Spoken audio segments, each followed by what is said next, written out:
Cool, cool, cool. So we are at eTail Connect, and thank you so much for sitting down with me. Richard, I'll get you to introduce yourself. Thank you. Richard Lim, CEO of Retail Economics. I feel if you come to an eTail event, you're very well aware of Richard, because you come and give us kind of basically an update on where everything is at that point of the event, right? Yeah, we try to. We try to keep our finger on the pulse of everything that's happening within the sector. Yeah. I do find that we're in a really nice position, kind of having retail clients, but then also working with other providers in the retail sector. Yeah. So some of our clients might be TikTok or Barclays or NatWest or Britta. There's like lots of different Yeah. clients, but all putting together the pieces of the jigsaw to try to figure out what's going on. I imagine there's a big difference between TikTok and NatWest. So kind of a slight, yeah. Yeah. But that's the TikTok algorithm. That's another question for another day. That really Yeah, baffles me. yeah, But absolutely. yeah, and I have grabbed you just straight off of speaking on stage as well. So how did it go? Yeah, Your brain no, I must be think it went absolutely well. like frazzled and straight into this. But It's well, there's so much going on. Yes. We were talking about, in this case, we were talking about the wider macroeconomic environment, the impact of the budget, Yeah. all of the costs that are coming through, what retailers are doing to try to mitigate against those costs. So yeah, of course, because it's right now that people will be kind of budgets are all finalised for next year, right? yeah. Well, so Well- it's so it was the budget announcements this time last year that came into effect in Yeah. April. And then we've got another budget that's coming at the end of end of November, so there will be more challenges, more changes, I'm sure. I feel like that's there's always something new when it comes to kind of when I come to an eTail event. There's always some new thing that everyone's really kind of upset about. But Yeah. I think a lot of the kind of we were chatting before this before recording, but consumer journey, customer journey, kind of. Yeah. I think you could probably speak on that kind of how that impacts retailers and how much that's on their mind. I think one of the biggest things at the moment is just that complexity of the customer Yeah. journey. And it's the fact that retailers have to deal with so many different customers that have such a wide variety of customer journeys. Some of those are really simple and it's all revolved around the store. Yeah. But then there are other customers that they deal with selling the same products, Yeah. but they might bounce onto social media and then they might go into store, then they might go onto the app and then carry on, then order kind of like 3 pairs of jeans and return the other 2. And Yeah. yeah, it's all of those kinds of That was going to be my compli- next question, complications, actually, is yeah. that social commerce, that must just have completely changed the game and how people do that. And because I think everyone has such a different approach, and kind of from a shopper's perspective, which ones do it well. So you are kind of more inclined to go there because it's just easier. Things they remember what's in my basket, Yeah. for example. Yeah. Like friction is like the biggest, is the biggest factor that inhibits, a seamless customer journey. And the one thing that TikTok in particular has done is it's a platform that is very well suited to product discovery. Yeah.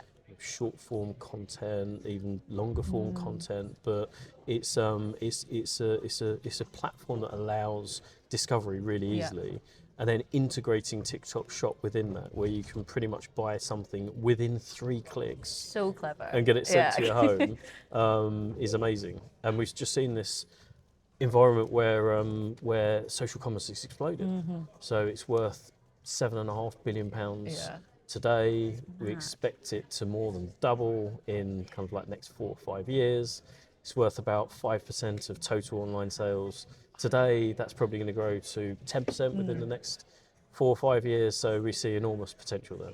I mean, even kind of, I guess TikTok opens the boundaries for user-generated content as well. Kind of that, I see a lot of how Gen Z shoppers, for example, they see things that other people are wearing, kind of small kind of micro influencers that they like follow, and go, well, I want a bit of that then. And it's just, if it's 3 clicks away, that's a no-brainer. Exactly. It's a Yeah. no-brainer.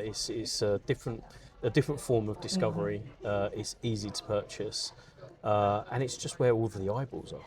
If you look at just smartphone use in general, then we all spend about Oh, I 3 don't hours, about 3.5 hours a day on our smartphones on average. Hopefully that's if it's more than that, I always think, oh, what have I been doing with my day? That's not good. Yeah, but on average for younger people, it's even higher. And then if you're a social media user, a lot of that time is spent on social media. Yeah. So, yeah. I mean, I feel like the way that social media is changing as well, where when it's an ad as well for something, which kind of, I guess, like people try to be a bit more kind of clever with how they kind of pop up these Yeah. shopping, but But some of it's ads, and then also a lot of it is almost like brand ambassadors who are doing unboxing videos or doing reviews. So like my personal experience of this is I went to buy an Uni pizza oven. Nice. Oh, Yeah. that's the dream. I want one of them. Yeah. It's pretty cool. It's pretty cool. That's on my list. But after I bought it, I was like, okay, how do I cook the Yeah. perfect pizza? So you instantly do, that's where I'd go. I'm going onto TikTok to find a Went onto video. TikTok. Yep. Then onto TikTok, and you've got literally millions of people that have Uni ovens who are doing these reviews on how to cook the best Yeah. pizza, and they're kind of unpaid brand ambassadors, Wild. kind of reaffirming the value of having Yeah. an Uni pizza oven. My partner's just got a coffee grinder, and for the past week, all he's watched on his social media is people doing the filters and kind of like that, and I'm like, surely one of these people must be the expert that you can kind of follow. You don't need to keep scrolling through it. How to make the perfect coffee. How to make the perfect. It's all I'm hearing. It's a never-ending about. journey. It really is never-ending, Yeah, apparently. speak from personal experience as well. I mean, besides that, I guess marketplaces as well. We were chatting about that before as well. That must be kind of changing how those operate as well. Yeah. Again, it's like another wave of disruption. You've got marketplaces. Marketplaces mean different things. Yeah, I was about to say, because I feel like that word gets thrown around a lot Yes. for a multitude of different things. Yeah. I think if you'd ask consumers, think about marketplace 5 years ago, then most people say, well, eBay, Amazon, and then that would be it. But now you've got eBay and Amazon, but then of course, TikTok's a marketplace, and Vinted is a marketplace, Yes, Depop, so you've got the whole pre-loved that's exploded. Yeah. But then you've got retailers that are turning their own websites into marketplaces as well, which is giving consumers a huge range of choice and options. But it's changing, the business model for many retailers as well. I guess, that's what, from your perspective, I guess, because you see so many of the changes, what is the kind of thing that causes the most disruption? Right now? Yeah. Right at this moment when we're filming, that's kind of... Right now, I would say, and maybe this isn't kind of like a really obvious thing to say, but Gen AI is the thing that I would say is causing the most disruption in the sector right now. So whether that's how businesses are implementing Gen AI into their operations, and the reality is, if you look at the entire retail value chain from supply chains and product design right through to chatbots at the other end, dealing with the customer experience when it comes to whether it's a complaint or a delivery or a return, and everything in between, it's impacting all of those different areas. The challenge for business is how to integrate it efficiently, effectively, where to integrate it, and then for many businesses, they need data in the right way, in the right structure, to be able to even then start thinking about leveraging the benefits of Gen AI. Absolutely. I guess that leads us perfectly into kind of the next part of that digital transformation, and kind of you spoke on data there, but having the kind of good, clean data, that I guess the kind of importance can't be denied there with that. It's the thing that comes up in conversations that I have with our clients and others in the industry time and time again. It is the importance of data and having it in the right format, being able to connect sales data to customer data to product information data to order management systems to ERP systems. It's having all of those, is having the tech stack in the right architecture to be able to link all of the data together. So I'd say most of the industry is in a position where they need to go on a data transformation journey before they can even start thinking about kind of Gen AI and how to implement it. It's not just go on to ChatGPT and hope for the best. No. You can't just do that. Unfortunately, it's not that simple from a retail perspective. No, exactly. But I would say that it's really interesting to kind of like mention going to ChatGPT, but that's what consumers are doing. That's what that's what I'm hearing, is that my dad's just realised that he can get a recipe from, if he tells it this is the ingredients I have in my fridge, and that's kind of really revolutionised his way of cooking. His way of cooking, yeah. But consumers are using ChatGPT a lot. It's been the growth in users has been absolutely phenomenal. ChatGPT is the 6th largest website in the world now. Wild. Yeah. It's come from Yeah. nowhere 3 years ago. Yeah. So it's astonishing growth. But I think while there's lots of Gen AI stuff going on in terms of business functions and implementing it within businesses, I think there's probably a bigger unknown from a retail brand perspective as to how Gen AI is going to affect customers, their customers, how it's going to affect the customer journey, how it's going to change discovery and research and purchase, and how it changes that dynamic between brand and customer as well. That's actually a good. I guess I had a wedding in the summer to go to, so you can go into. Someone asked me. I was trying to find a certain dress that I'd seen kind of a picture of, but didn't know the brand. So you go into ChatGPT. Someone suggested just type in, I want this. Yeah. Are retailers then kind of looking how they can make sure that they're the top option that comes up if they ask? If someone says, I need kind of a dress for a summer wedding, for example, how they then get to the top of that. How do they get found? Yeah. No, it's the discovery part of the journey is it's going through enormous change, and you're absolutely spot on. Businesses are thinking, how do we get found by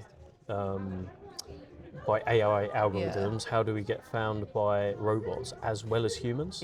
The implications of that in terms of SEO strategy, website structure, web page structure, kind of like text files embedded on pages so that ChatGPT or Claude or Gemini or other platforms, Perplexity, are able to surface that content that's related to a search that's becoming much more conversational, narrative based. Oh, it's so interesting. I guess for brands here as well, we kind of meet a lot of kind of high-end brands while we're at eTail. Have you got any kind of tips, I guess, for kind of those that are kind of maybe feel they're behind on their digital transformation, data transformation journey? I think the common thing that I see businesses doing is just kind of start the journey. Just start the journey with small experiments and just see how they can be rolled out over kind of wider projects. I think that most businesses are still at that stage where they're unsure of where to focus their efforts. And the first stage is just looking at the business, looking at automation, looking at potential low-hanging fruit, and thinking about where the small experiments could be placed that's going to have the biggest impact, how we can learn from that, and trying that alongside some of the more fundamental changes to potentially like the tech stack simultaneously to doing some of the smaller trial experiments. Absolutely. I guess on the kind of other side of things, because you kind of meet with so many brands, kind of chat to where they are, is there been any kind of brands recently that have something kind of technology wise that you've kind of thought, oh, that's really exciting, for that could kind of really kind of make an impact on the industry? Yeah, I mean, it depends the retailer, what they're What selling, they wanna do. who their customers are, whether it's relevant. But there's just so much out there that's really exciting. I think some of the so there's a business called Symphony AI. And Symphony AI is doing some really interesting stuff when it comes to data analytics, camera analytics. So they've got kind of like cameras that are on shelves that are looking at planograms, that are looking at inventory and making sure planograms are adhered to, but also linking that into inventory, linking that into kind of like category insights and things like that. So that's cool. That's like one example. And you've got that, you've got personalization, you've got so many different, you've got search. You already mentioned search. I was hearing someone today when I was chatting that they've kind of how they do their changing rooms online as well, kind of having the camera, you can basically try it on at home, and that kind of really makes me slightly nervous about kind of the shopping. I don't know, something I'll get to it eventually, but I was like, oh. Yeah, it's this kind of like a AR at home, like augmented reality at home. I guess that's like, do you hear a lot about kind of how people are blending that kind of in-store and online experience? I guess that's kind of always been a big thing, but I think I'm definitely seeing it in recent years now when you're kind of going to if you're in London going to Battersea Power Station, there seems to be a lot of kind of ways that they're trying to kind of blend in-store and online. Absolutely, absolutely. Yeah. And again, it's over the last few years, it's been how do businesses really try to embrace omni-channel? Yeah. How can they help their customers bounce between physical and digital channels on different devices across different stages of the journey? Go onto social, go into store, open their app, go onto their mobile optimized website. So much you can do. Yeah, but stitching all of that together to try to make it a cohesive experience and frictionless experience. And the kind of in-store environment plays a really critical role in that. Yeah. And it's just trying to link up that kind of digital element to it. Yeah, I guess you want to be able to kind of just like, it's got to be ease but not hindrance. I guess you don't want to kind of get somewhere, have to like sign up to a certain app that you'll only use once, and then that's when people get annoyed. Yeah, exactly. That's a good example. And some of this is the basics, like getting the network right, in-store networks, getting the plumbing behind connectivity, Connecting all the dots at the start. Yeah, that's it. But but some retailers are operating in shops that are listed buildings. That some of them are kind of like basement level, and simple things like just getting the Wi-Fi to work and allowing customers to use their. Oh, you'd be surprised how many phones bad is, shops you go into, and it's just like, why is the Wi-Fi? Why can I not get Wi-Fi in Zara? I just want to kind of Yeah, and it's completely, it's absolutely the norm for consumers to get out their mobile phones, search for other things, do price comparison, look at competitors, but also look at extended ranges of the retailer that you're in as well. So, having that connectivity in store is super important as well. Exactly. I guess with that in mind, how is from a Gen Z perspective, is that kind of impacting shopping a lot? Or kind of how they kind of do go about their kind of shopping? Is that kind of throwing another kind of curveball in there when it comes to all that stuff we've chatted about before? Or is it just kind of offering a new problem? Yeah, so what I'd say about Gen Z is I think there's a bit of a misconception that they just shop online, We're or not they difficult, just shop on their mobiles, or they're only on on social media platforms or something like that. We don't live on our phones. But what we have seen is that it's just that the Gen Z customer journey is probably just more complicated. And while they like shopping in store, they like shopping more in store than millennials. So they want to have that physical environment, that physical experience, but it's just more experiential. They want to go to like a flagship destination. We love a potter around. So, we make that's a whole that's a whole Sunday afternoon. You grab a coffee, you just potter around for no reason. That's what you want. Yeah, but you mentioned that, like having coffee. So it's going to a destination that's not just necessarily retail.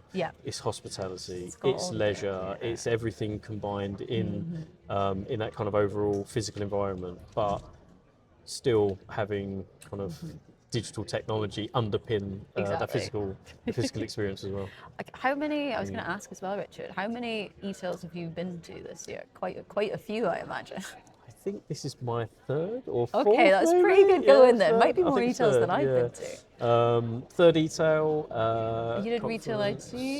I did retail the IT one. I did the one in February as well. All of them. I won't ask you which is your favourite because that would be mean. But what I would say though is that I do love coming to these events. Good. You have a great selection of like different speakers talking about different subjects.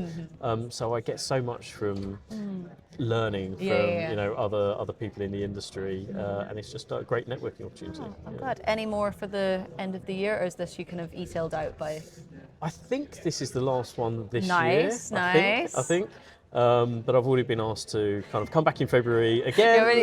We'll be there in e-tail spring, so we can have another chat about how things are going when we go. But any kind of like final takeaways, I guess, kind of any tips for that last bit of hate the year, essentially.